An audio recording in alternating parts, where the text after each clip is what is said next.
ठीक है, 31 के आगे 32, 33,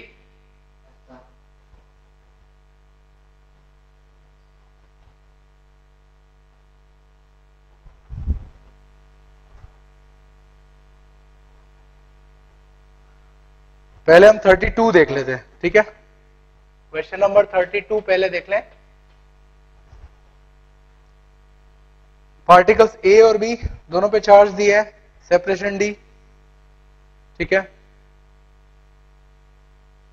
और तीसरे चार्ज को उन दोनों को जोड़ने वाली लाइन के मिड पॉइंट पे रख दिया है। ठीक, ये ए है और ये बी।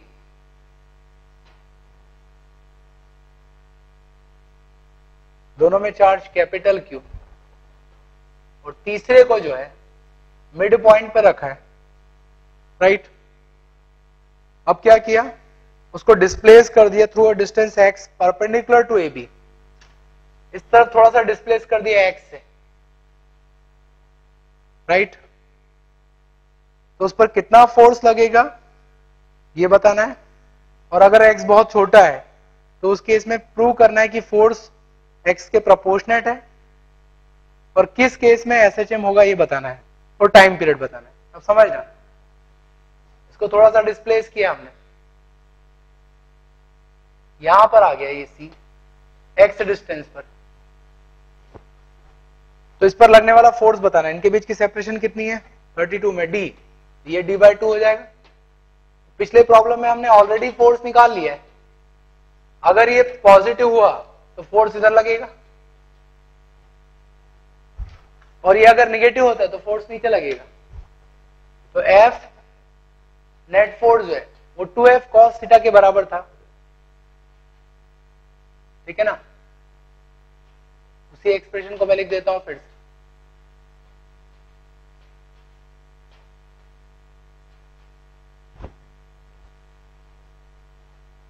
तो इतना फोर्स लगेगा पहला, if x is far less than d, तो x स्क्वायर जो है वो d²/4 के सामने बहुत छोटा होगा, तो x स्क्वायर को 0 रख दो। उस केस में फोर्स कितना हो जाएगा, देखो d/2 का होल स्क्वायर की पावर 3/2, मतलब d/2 की पावर 3 हो जाएगी। ठीक है, d/2 की पावर 3 मतलब d³/8, तो ये हो जाएगा 4qq/πε0 x/d³। तो देख सकते हो आप, force is proportional to x. ये प्रूव कर दिया हमने। क्या एसएचएम होगा, एसएचएम तब होगा जब ये फोर्स इस डायरेक्शन में लगे, क्योंकि बीच में 0 फोर्स है, थोड़ा सा डिस्प्लेस किया, फोर्स अपोजिट लगेगा तभी इसका एसएचएम होगा। ठीक है, तो तब होगा जब ये निगेटिव चार्ज हो, तो जो तीसरा चार्ज है see that should be negative, तब एसएचएम होगा। राइट, और एसएचएम के केस में टाइम पीरियड क्या होता है 2π√m/k, और k क्या है प्रोपोर्शनलिटी कांस्टेंट है, f = -kx, तो x के अलावा जो भी क्वांटिटी वो k बन जाएगी 4qq/πε0d। ये उस एसएचएम का टाइम पीरियड हो जाएगा। 33 में इसी प्रॉब्लम को रिपीट करना है, बस फर्क इतना है कि उसको डिस्प्लेस लाइन ए बी के अलोंग ही किया गया है।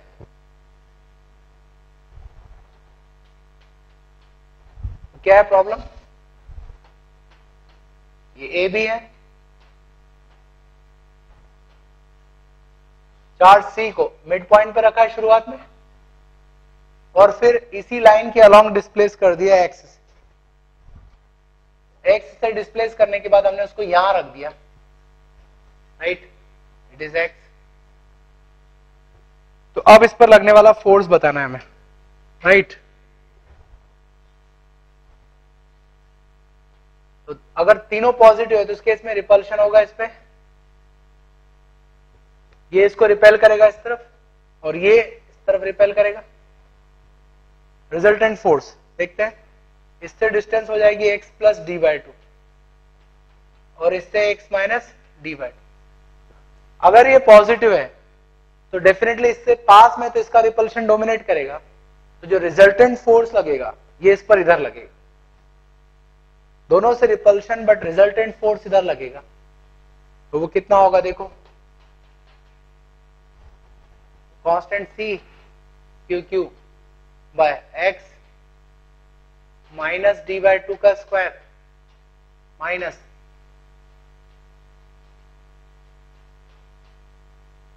F is equal to C q q, right.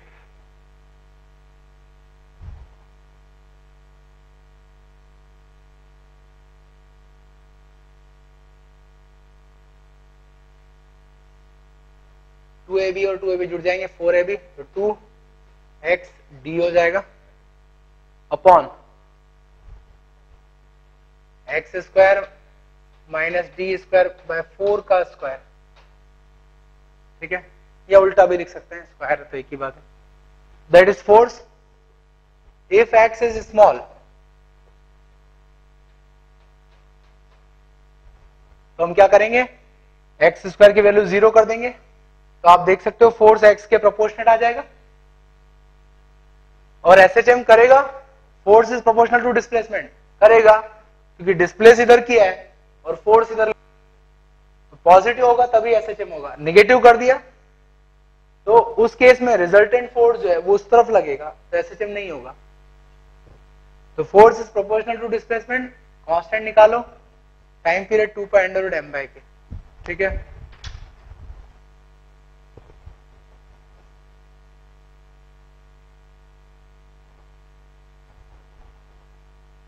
अब इसके बाद इसमें क्वेश्चन नंबर 34,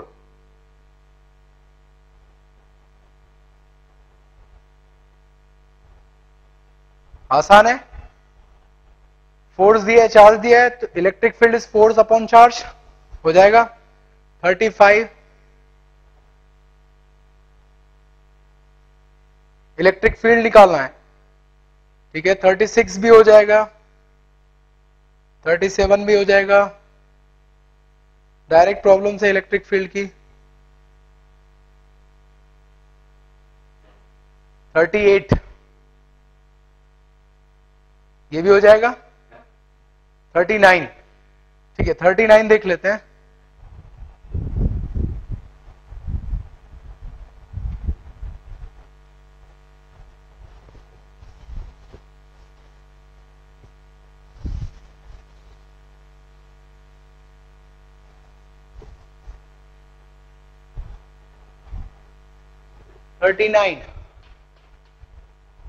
क्या दिया हुआ है, positive charge Q is distributed uniformly over a circular ring of radius R।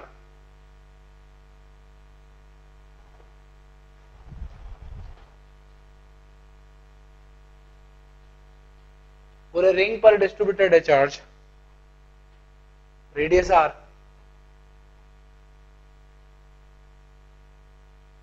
A particle having mass m and a negative charge is placed on the axis at distance x from the center। इस ring से x distance पर एक negative charge को रखा है, particle को जिसका charge है -q, राइट, और मास है m। Find the force on particle, और x बहुत कम है तो एसएचएम होगा, ये प्रूव करना है और टाइम पीरियड निकालना है। इस पर कितना फोर्स लगेगा, इलेक्ट्रिक फील्ड जो है बिकॉज ऑफ रिंग, इसका एक्सप्रेशन ऑलरेडी हम डिराइव कर चुके हैं, तो बिकॉज ऑफ रिंग यहाँ इलेक्ट्रिक फील्ड इधर होगा, नेगेटिव चार्ज है तो उस पर फोर्स अपोजिट डायरेक्शन में लगेगा, right. So force is equal to charge into electric field. E कितना होता है बिकॉज ऑफ रिंग, रिंग का इलेक्ट्रिक फील्ड सेंटर से x डिस्टेंस पर ऑलरेडी हम निकाल चुके हैं, ठीक है, उसी को लिख रहा हूं मैं।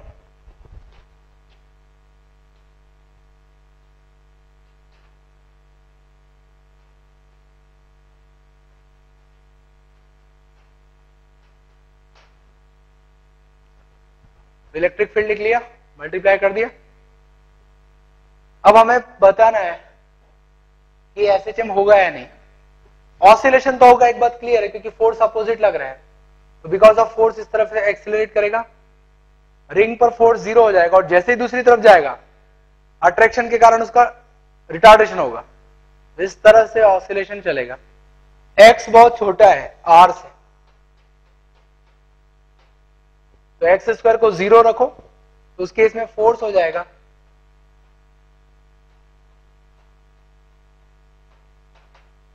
तो F is proportional to displacement, और फोर्स अपोजिट डायरेक्शन में डिस्प्लेसमेंट के, तो एसएचएम होगा, और ये टाइम पीरियड के लिए कांस्टेंट के हो जाएगा। तो time period is 2 pi under m by k, के प्लेस पर ये रख दो, ठीक है। तो डेफिनेटली एसएचएम होगा यहां पे।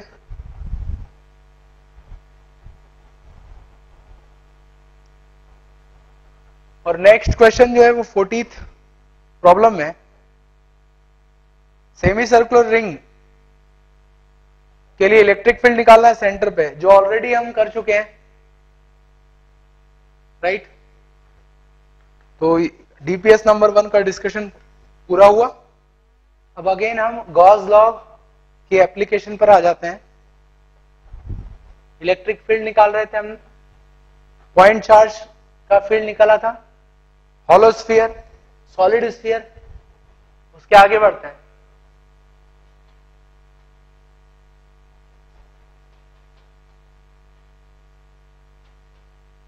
Electric field due to long uniformly charged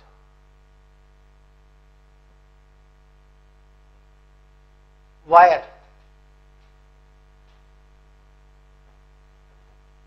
इसका इलेक्ट्रिक फील्ड कैसा होगा वो निकालना है हमें, राइट। लॉन्ग वायर है, दोनों तरफ बहुत डिस्टेंस है, दोनों एंड्स की, से पॉजिटिव चार्ज है इस पे। इसका फील्ड निकालना है मुझे r डिस्टेंस पर, परपेंडिकुलर डिस्टेंस r पर फील्ड निकालना है। अब आप जरा सोचो इलेक्ट्रिक फील्ड की डायरेक्शन क्या होगी और इसमें किस तरह की सिमेट्री होगी। सबसे पहली बात, लॉन्ग वायर, r डिस्टेंस पर फील्ड निकालना है। r डिस्टेंस आप कहीं भी ले लो वायर से, इस सर्कल में r डिस्टेंस पर कोई भी पॉइंट ले लो, हर एक पॉइंट सिमेट्रिक सिचुएशन में है। तो r रेडियस का एक सर्कल बना लो इस वायर के आसपास, उसमें हर पॉइंट पे फील्ड सेम होगा, राइट। और अब थोड़ा सोचो, क्योंकि वायर लॉन्ग है तो आप ये पॉइंट कंसीडर करो या r डिस्टेंस पर एक और पॉइंट ले लो, एक ही बात है, क्योंकि कहीं पर भी आप खड़े रहोगे दोनों तरफ आपको इनफाइनाइट लॉन्ग वायर दिखेगा, बहुत दूर दिखेगा। तो r डिस्टेंस पर आप कहीं भी पॉइंट ले लो, दोनों ही सिमेट्रिक सिचुएशन में है। तो इस केस में किस तरह की सिमेट्री आप सोचते हो, समझना। मैं एक सिलेंडर बना रहा हूं, जिस सिलेंडर की रेडियस है r और उसका एक्सिस वायर के एक्सिस से कोइंसाइड करता है। इस सिलेंडर पे जितने भी पॉइंट्स हैं सभी पर इलेक्ट्रिक फील्ड सेम होगा, आप देख लो, क्योंकि r डिस्टेंस पर जो सर्कल है सभी पर फील्ड सेम। और ये सर्कल कहीं भी बनाओ सभी एक जैसी सिचुएशन है, क्योंकि दोनों तरफ बहुत लॉन्ग वायर है, सारे सर्कल को मिला के बनेगा सिलेंडर। तो सिलेंडर के हर पॉइंट पर इलेक्ट्रिक फील्ड सेम होगा, तो सिलिंड्रिकल गॉसियन सरफेस बनेगा। सिलिंड्रिकल सिमेट्री है यहां पे, ठीक है।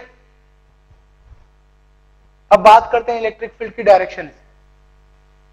तो सीधी सी बात है, यहां पर मुझे फील्ड निकालनी है, इस तरफ एक प्लस लिया, उसका फील्ड ऐसा होगा इधर, सेम डिस्टेंस पर दूसरी तरफ भी एक पॉजिटिव चार्ज होगा जिसका फील्ड इधर होगा।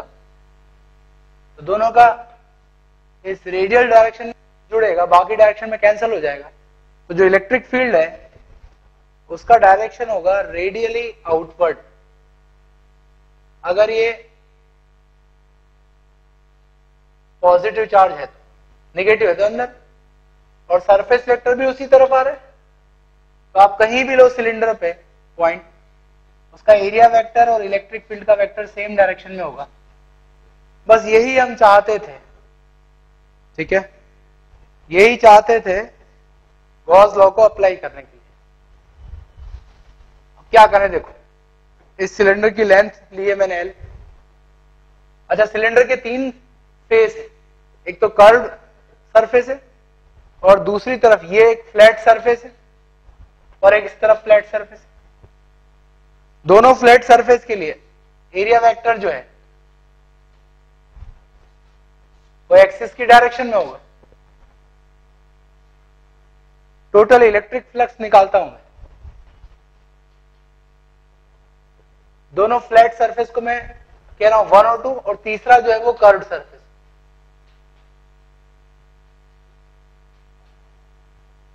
तो टोटल फ्लक्स निकाल रहा हूं इस क्लोज्ड सरफेस के लिए।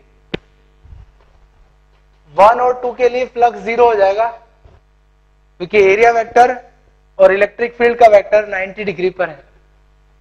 और तीसरा जो सिलिंड्रिकल सरफेस है, कर्व्ड सरफेस, उसके लिए फ्लक्स क्या होगा, E डॉट ds का इंटीग्रेशन, सेम डायरेक्शन में है तो E ds का इंटीग्रेशन हो जाएगा, और हर पॉइंट पर E सेम है तो E को बाहर करेंगे, सरफेस को इंटीग्रेट करेंगे, मतलब टोटल सरफेस एरिया आ जाएगा। E इंटू सरफेस एरिया कितना हुआ, 2 पाई r इंटू L, ये फ्लक्स है। And flux is equal to charge enclosed by epsilon nought. अब इस सिलेंडर ने कितना चार्ज इनक्लोज किया है, तो L लेंथ के सेक्शन में जो चार्ज होगा वो लेना है। यूनिफॉर्मली चार्ज है, इसकी चार्ज डेंसिटी है lambda. Lambda means 1 metre length में लैम्डा चार्ज है, तो L लेंथ में क्या चार्ज होगा, lambda L by epsilon nought. So E is equal to lambda by 2 pi epsilon nought r। और इलेक्ट्रिक फील्ड की डायरेक्शन क्या होगी, रेडियल।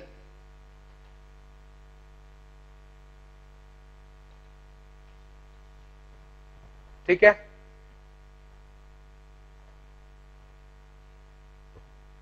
तो इलेक्ट्रिक फील्ड रेडियल डायरेक्शन में और इतना इलेक्ट्रिक फील्ड, तो इलेक्ट्रिक फील्ड हमने निकाल लिया।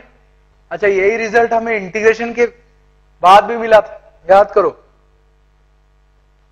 फाइनाइट लेंथ की रॉड, फिर इनफाइनाइट लेंथ की रॉड, इलेक्ट्रिक फील्ड निकाला था हमने, यही रिजल्ट मिल रहा था। ठीक है, ये वायर के लिए इलेक्ट्रिक फील्ड होगा, डायरेक्शन किधर, रेडियल, मतलब जो वायर है उसमें रेडियली आउटवर्ड डायरेक्शन में, बाहर की तरफ। ठीक, तो इसको हम शो कर सकते हैं।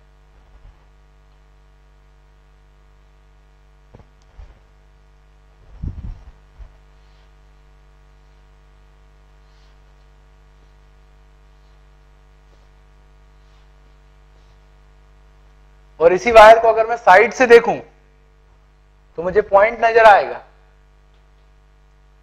जिसकी इलेक्ट्रिक फील्ड किधर होगी, रेडियली आउटवर्ड डायरेक्शन।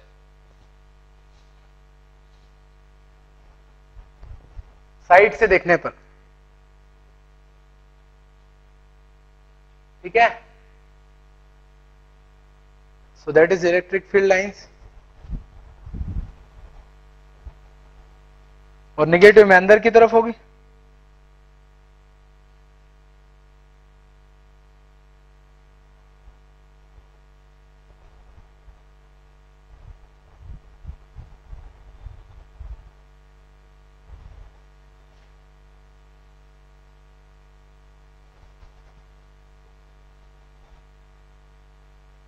अब इसके लिए हम इलेक्ट्रिक पोटेंशियल निकालते हैं, तो उसको थोड़ा समझो।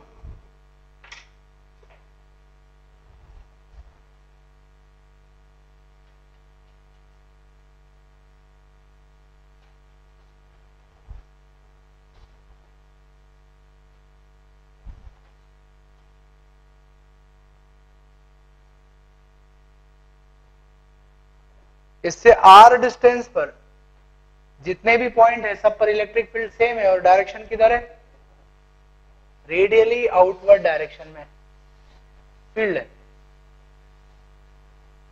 और याद रखो इलेक्ट्रिक फील्ड के परपेंडिकुलर डायरेक्शन में पोटेंशियल में कोई चेंज नहीं आता है। मतलब ये जो सिलेंडर है इस सिलिंड्रिकल सरफेस के परपेंडिकुलर है इलेक्ट्रिक फील्ड, दैट मीन्स ये जो सिलिंड्रिकल सरफेस है इस पूरे सरफेस पर इलेक्ट्रिक पोटेंशियल सेम होगा। तो वायर के केस में इक्विपोटेंशियल सरफेस कैसे बनेंगे, सिलिंड्रिकल बनेंगे, आर डिस्टेंस पर पोटेंशियल सेम होगा। अब पोटेंशियल निकालना है मुझे। अब इनफाइनाइट पर मैं जीरो पोटेंशियल नहीं ले सकता हूं क्योंकि इनफाइनाइट तक ही वायर है। तो इनफाइनाइट न लेते हुए मैं क्या करता हूं, वायर से कुछ फाइनाइट डिस्टेंस पर मैं पोटेंशियल को जीरो मान लेता हूं या उसको रेफरेंस मान लेता हूं और उसके रेस्पेक्ट में मैं डिफाइन करूं पोटेंशियल। ठीक, तो समझो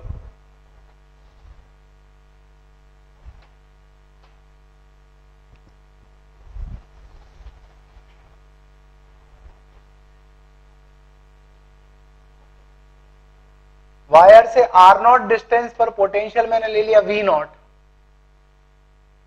आर डिस्टेंस पर पोटेंशियल कितना होगा वो निकालना है, राइट। तो हम क्या करते हैं, आर नॉट डिस्टेंस के आगे बढ़ते हैं रेडियल डायरेक्शन में, जिस तरफ इलेक्ट्रिक फील्ड है उसी तरफ बढ़ रहे हैं और फील्ड की डायरेक्शन में जाएंगे तो पोटेंशियल चेंज होगा, राइट। तो फील्ड की डायरेक्शन में जाएंगे और पोटेंशियल में चेंज निकालेंगे। तो del V is minus E dot d r का इंटीग्रेशन, ई और डी आर दोनों सेम डायरेक्शन में, तो डॉट हट जाएगा मतलब कॉस थीटा 1 हो जाएगा।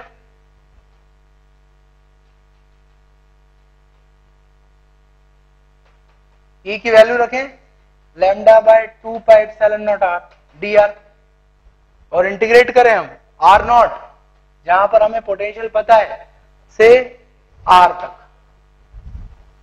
Potential difference is final minus initial,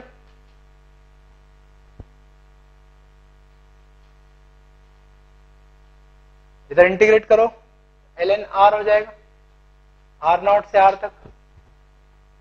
तो v equal to V nought minus lambda by 2 pi epsilon nought ln r by r nought. ठीक है, तो जैसे जैसे आप दूर जाओगे वायर से वैसे वैसे पोटेंशियल कम होते जाएगा अगर ये पॉजिटिव चार्ज है तो। ठीक है,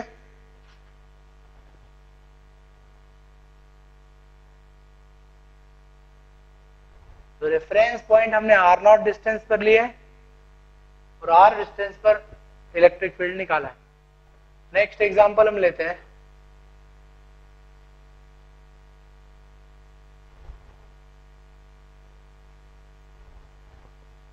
uniformly charged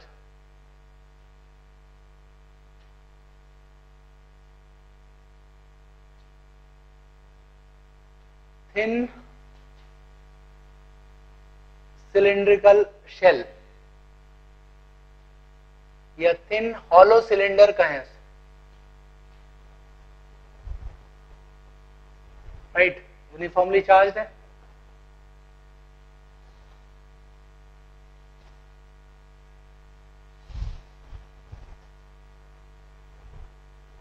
रेडियस है कैपिटल आर और साथ में ये जो सिलेंडर है दैट इज वेरी लॉन्ग। ठीक है,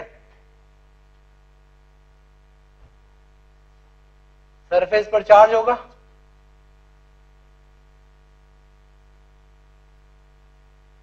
चार्ज डेंसिटी जो है सिग्मा है, surface charge density sigma given है, राइट। इसके लिए हमें इलेक्ट्रिक फील्ड का डिस्ट्रीब्यूशन बताना है।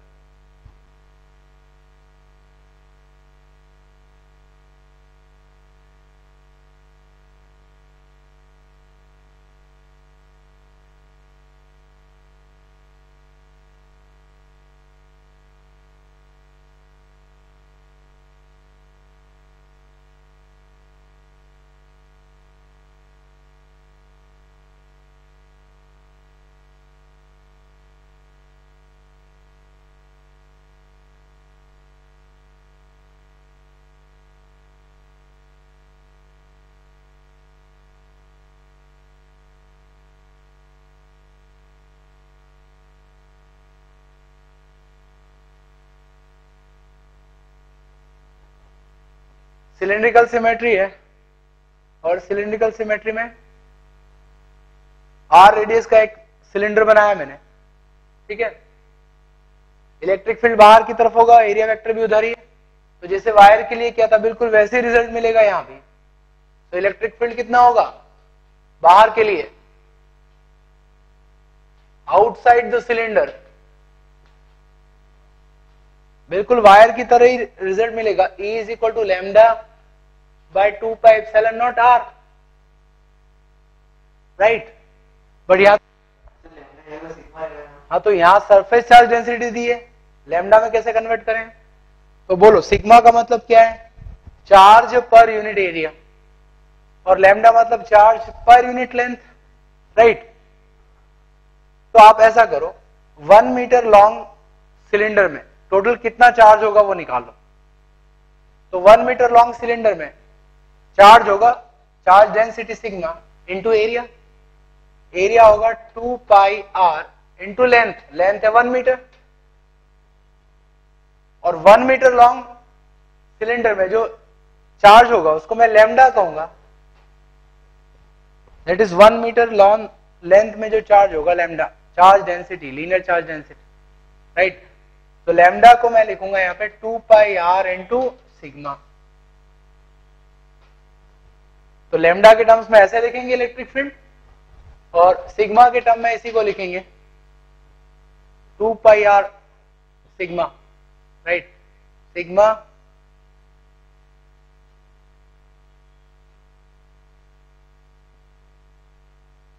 दैट मीन्स एक लॉन्ग सिलेंडर चार्ज है, तो अपने से बाहर मौजूद पॉइंट्स के लिए कैसे बिहेव कर रहा है,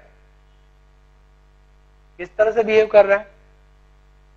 एक वायर की तरह बिहेव कर रहा है जो कि एक्सिस पर रखा हो। तो वायर का फील्ड और सिलेंडर का फील्ड बाहर एक जैसा है, ठीक है। अगर मैं इनसाइड की बात करूं तो क्या होगा? अगर आप अंदर कोई पॉइंट लेते हो तो सीधी बात है, अंदर सिलेंडर बनाओगे तो सिलेंडर कोई चार्ज इनक्लोज नहीं करेगा, that means electric field is 0 inside. तो हॉलो सिलेंडर के लिए तो वो वायर की तरह बिहेव करेगा, बट अंदर उसका इलेक्ट्रिक फील्ड 0 होगा, ठीक है। मतलब ये हॉलो स्फीयर जैसे केस हो गया, ठीक है।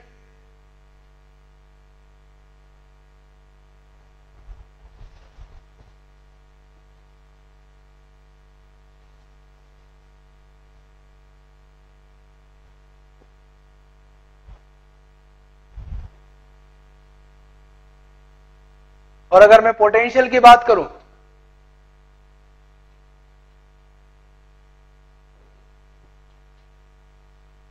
तो बाहर ये वायर की तरह बिहेव कर रहा है, तो वायर के लिए जो पोटेंशियल का फंक्शन था बिल्कुल यहां भी वैसे ही होगा। तो देखो एट द सरफेस मान लेता हूं पोटेंशियल जो है वो V0, तो R डिस्टेंस बाहर कितना होगा पोटेंशियल? तो फंक्शन होगा V equal to V0 minus lambda by 2 pi epsilon nought ln by R by capital R, ठीक है। तो ये पोटेंशियल होगा बाहर के लिए, आउटसाइड, तो ये बाहर के लिए इलेक्ट्रिक पोटेंशियल होगा, और अंदर हम जानते हैं अंदर इलेक्ट्रिक फील्ड 0 है, तो पोटेंशियल में वेरिएशन नहीं होगा, तो जो सरफेस पर पोटेंशियल है वही अंदर होगा। So inside